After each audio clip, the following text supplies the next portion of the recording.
Hello there, and welcome to a new build guide for Age of Wonders 4. Today I got a icy Necromancer build for you. It's working with the Feudal Culture, and it is working without Whiteborn. So the specialties about this one is we're going to go for a lot of terrain warfare.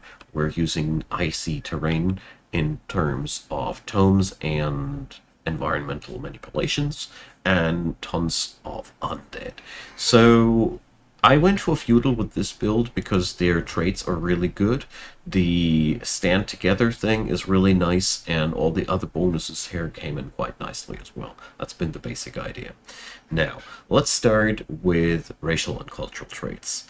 I went here for Overwhelm Tactics as it synergizes damn well with the feudals anyways, and any frontline melee heavy build is really happy with that one.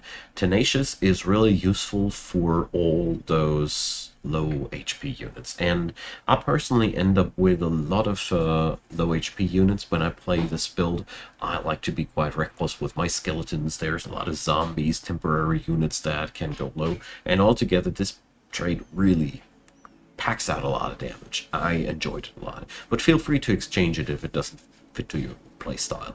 And Arctic Adaptation, since we play with all the icy tomes in the game, I felt like I had to pick this up, as it gives you a lot of goodies that you can utilize quite nicely.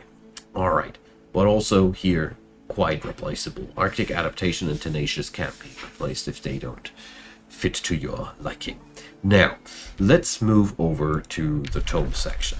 Like I said, we're playing mono black here, and the explanations here are quite easy to put down. Cryomancy is the first tome that it's the second tome. The Soul's tome is the first tome. We're using here bone horrors to just swarm the place, trying to research soul collection ASAP, plot it down, and then spam out bone horrors and skeletons and start conquering the world. The synergy of these two is really amazing. Soulfire is a really good early game nuke, stays potent all over the game because it is cheap for what it does. Soul Overflow is a soul-based spell that you will land to like, and Soul Binders is just a smidge extra damage for all units that have access to that. You won't be needing the skills here too much, the bonus skills, or moving over to Cryomancy. So Cryomancy is where we pick up our actual theme. We get access to freezing spells. Ice Coffin, the White Witch is our Battle Mage with a Freezing Blast, which is really, really good. We have a lot of Battle Mage and support skill enhancers in this build, so these will stay relevant all over the board. Frost Arrows is a little bit neglectable, as we don't have too many good ranged units or tier 1 racial archers aren't much, and we are not picking up any too huge skirmishes except for the ice elementals, but it doesn't pay off too much. You can freely skip that one. Frostblades though is a must-have, and it's massively good, as it is a 20% damage against slowed units, and we slow a lot. It's very easy to keep your enemies slowed. Blizzard, good stuff for the battlefield, for the map nuke, saved me quite a lot of times in the early game, and the School of Cryomancy is really synergistic with our Arctic Adaptation. Later down the road, it'll crank out a nice amount of mana. So, you can also opt into Frost Weapons for your heroes, really powerful stuff. Second second tier tome to pick up is Necromancy, especially since it gives you access to Summon Corrupt Soul. This is your bread and butter unit. Since we're running the Mana Channelers, they are dirty cheap, they are tier 3, they hit hard, and they come with a mini nuke with a potential kills, the insta-kill switch. They are just really good, probably one of the best undead units currently on the board available, and together with the Necromancers, you can actually resurrect them to your own liking. The friendly undead revive here on the Necromancers, only used once per battle, be careful with that, can bring back one of your summons directly, and you'll keep them after the fight. So if you want to keep your units, this spell can be utilized darned well, so you don't have to face any losses if you play it right.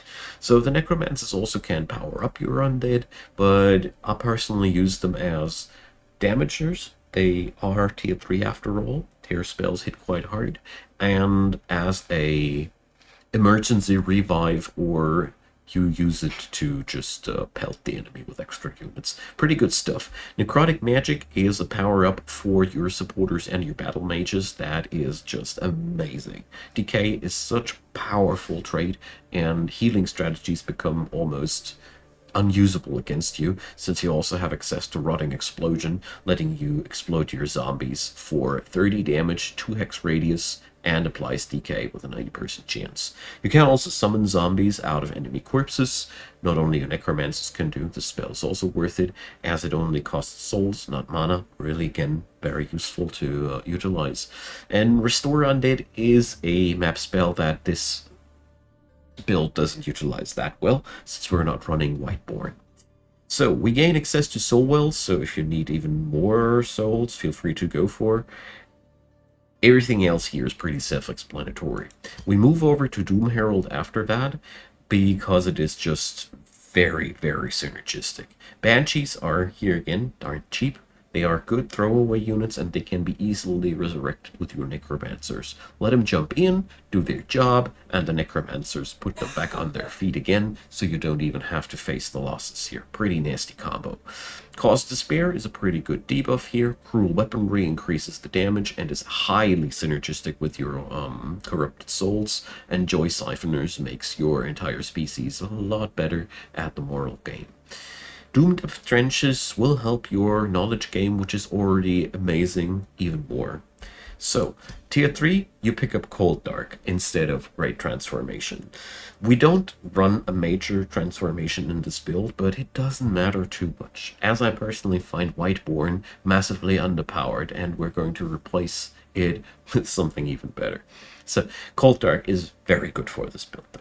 We get Marching Winter, which allows us to go into terrain warfare, as you can just start altering everything into Arctic terrain. We are Arctic adapted. We don't get hurt by that from the get-go. If you don't pick Arctic adaptation, put up the Frostling transformation first. This spell is amazingly valuable, as it makes you immune against Frozen, which is one of the most common hard CCs that I see in the game, so you are pretty well off. And the moral bonus while on cold terrain. Our troops aren't undead, so, or not all of them are, so they gain a better benefit from that. So, pretty good stuff. Flash Freeze is a nuke and a terrain changer, which is really good. You can piss off your enemy while dealing damage to them. Also, the minus status resistance is massive.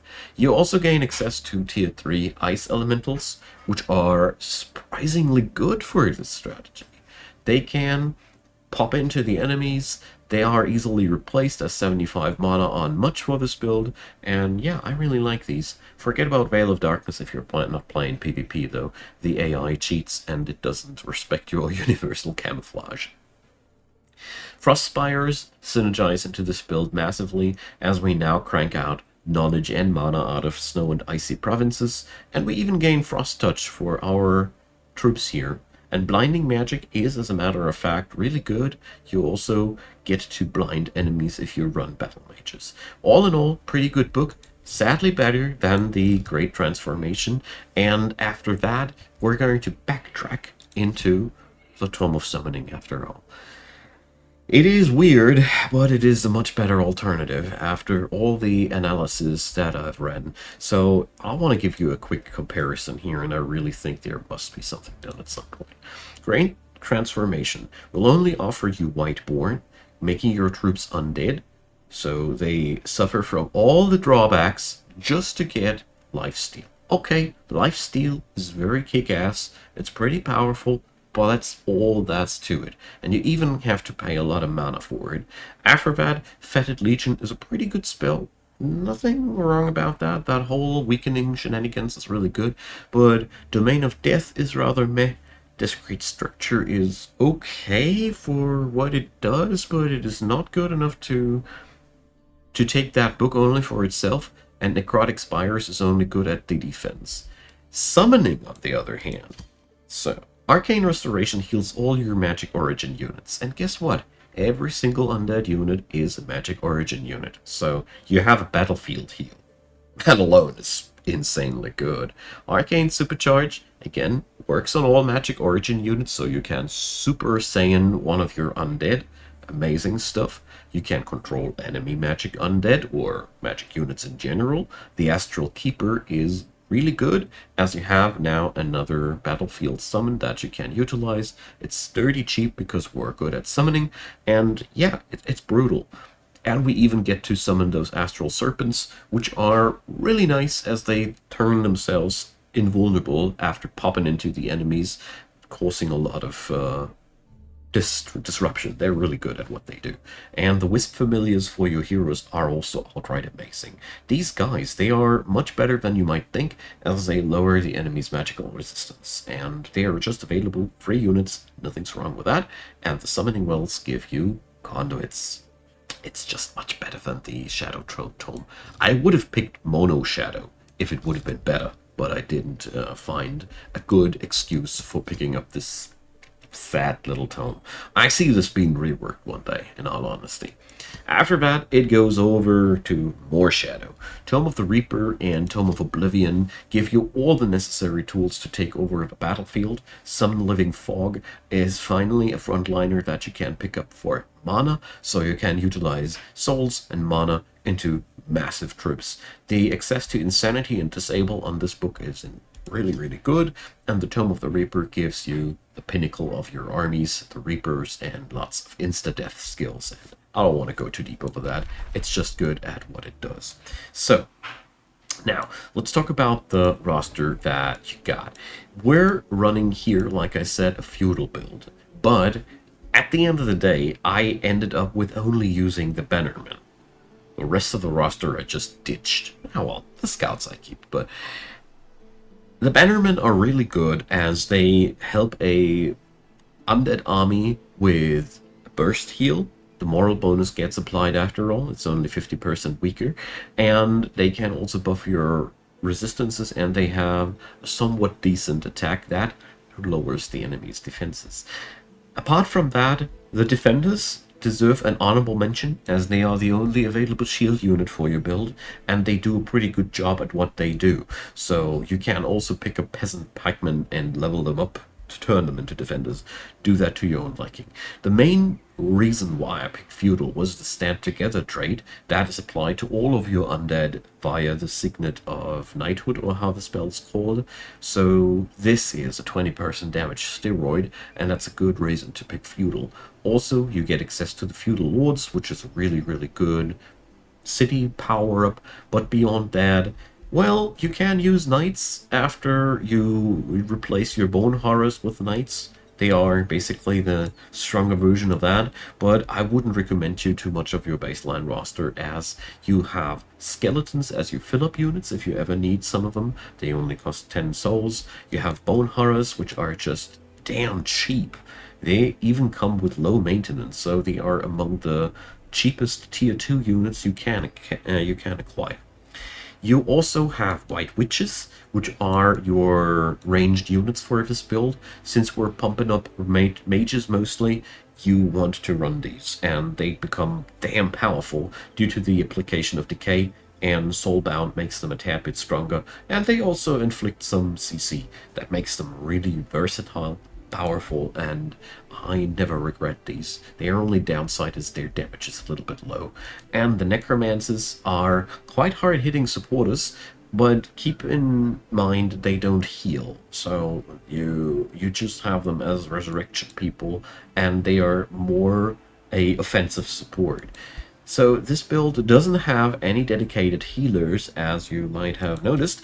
Therefore, your healers are your heroes. So focus in your hero's skill tree that you want to have restoration, get yourself access to mass rejuvenation, as all the stuff that you need. And funny enough, you won't need that much more, because you can easily resummon whatever dies. Just keep an eye on either letting Corrupt Souls die, or Snow Spirits die, or Bone Horrors die, whatever it should be, always something that you can easily re-summon, so you don't have to worry about your losses at that point.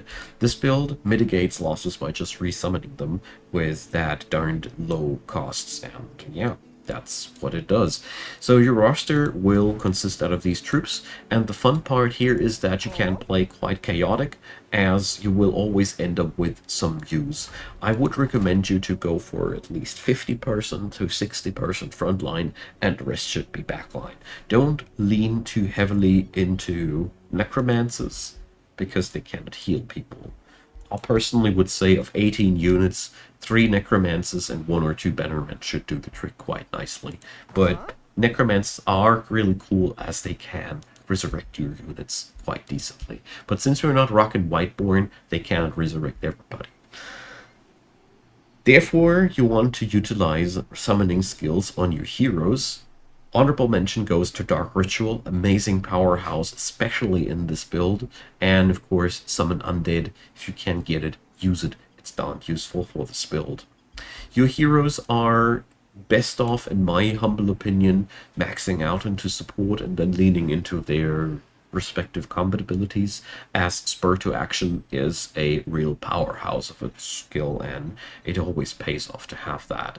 What's also really nice to have is that you have access to Undying Loyalty, so I didn't play it here on every hero, but it is a really, really nice trick, and your Feudal Home or native spell with Hold the Line allows you to make people steadfast, so you have a lot of utility to mitigate losses.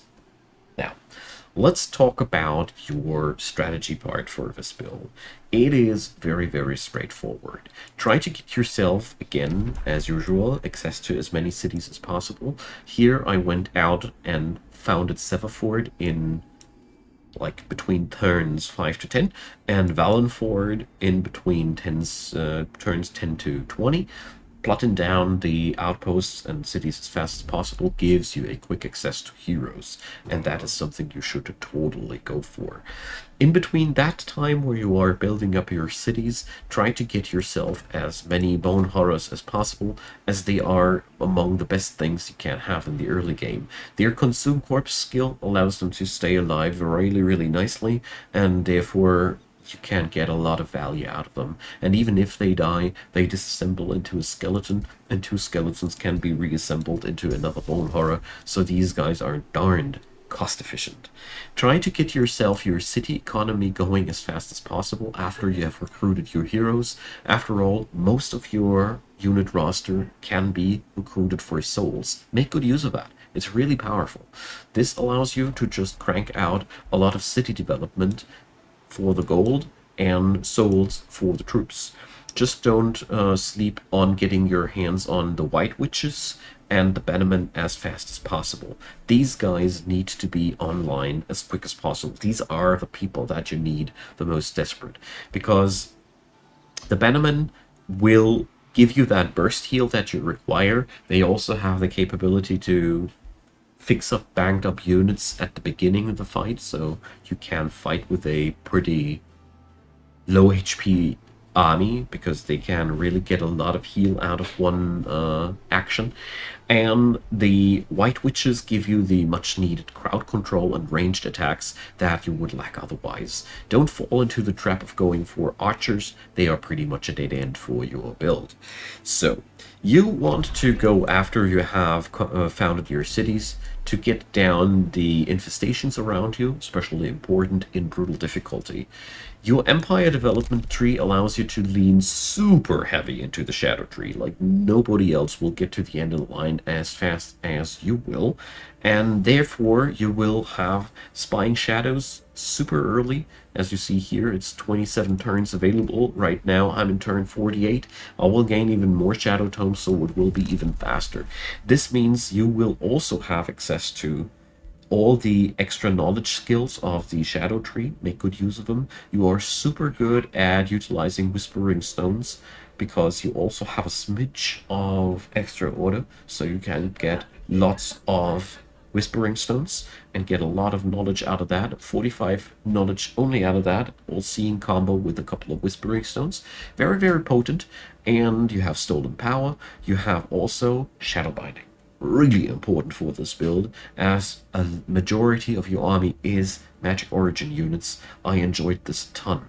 Once you go into Conquest mode, don't sleep on Stolen Power, as it is super, super nice. Dark Vigor is a good late game skill, as your armies can now heal on the enemy terrain, and later down the road, you just gain a lot of XP and knowledge bonuses, which are just that. Pretty much a trademark move for the Shadow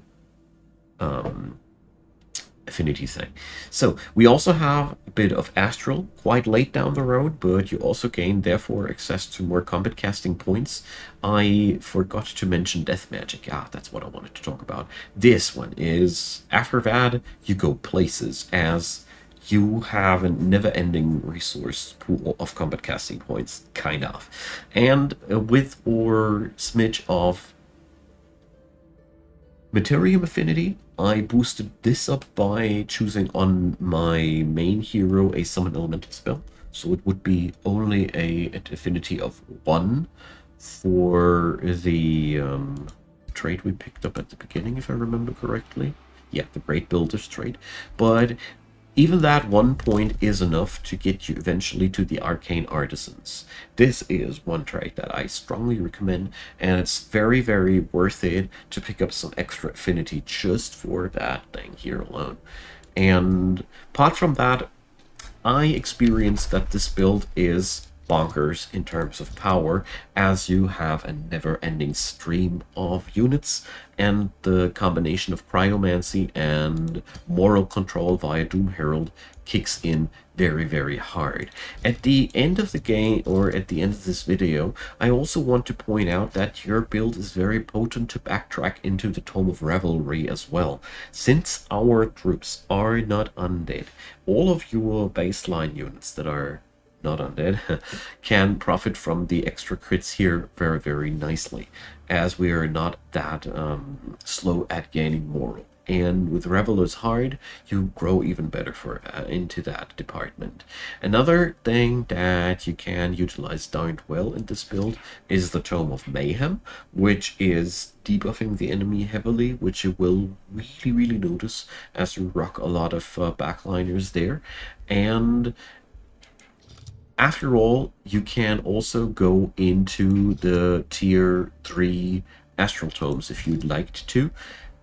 The Teleportation and the Amplification Tome are both really, really good players. Feel free to go for something on that as well if you don't like the Shadow tier 4 tomes too much. Now, this build doesn't come with a major racial transformation. That is the one thing that I've been unhappy about, but I realized in hindsight it doesn't matter that terribly much. If you manage to go for a 6 Astral Affinity, I would recommend to go for Astral Attunement at the end of the road. If you can get the Tome of Astral Convergence, go for it. It is a very fitting pick, and it is a very good racial major transformation. Since your build is extremely good at churning out large amounts of knowledge, you might be, at the end of the road, easier capable to do this than you might think. The last thing that I want to point out here is you can play very expansionistic with this build. You can conquer lots of cities with it, and you can keep up a lot of control with it. The biggest advantage that I saw while I was building that was the combination of crowd control via ice, easy access to troops via necromancy, and the terraforming warfare in the long run shuts down the enemy quite nicely, as they will lose value of their cities even if they would be reconquering them. You are really profound at changing the terrain to your own liking, and icy terrain cranks out knowledge and mana for you, which is just the fuel for all of your armies. And yeah, it's a very, very synergistic thing, which cranks out in the late game to a very powerful army, as most of your units can be just supported by mana. So mana gain is very important for you. Good. I have nothing more to say. I've been very happy to do this, and I've been very positively surprised about how much fun it was, how well it works, and yeah, try it out for yourself. It's one of the most fun ways to play Necromancers that I picked up. and let me know what you thought. Leave a thumbs up, consider subscribing, and of course check out Patreon, PayPal, and Buy Me a Coffee. They are the topmost links in the description box below. And thanks a lot for watching this video, even after the ad roll. I hope you had a good time, and let's see what we'll be cooking up for the next video. See you there, and have a good one.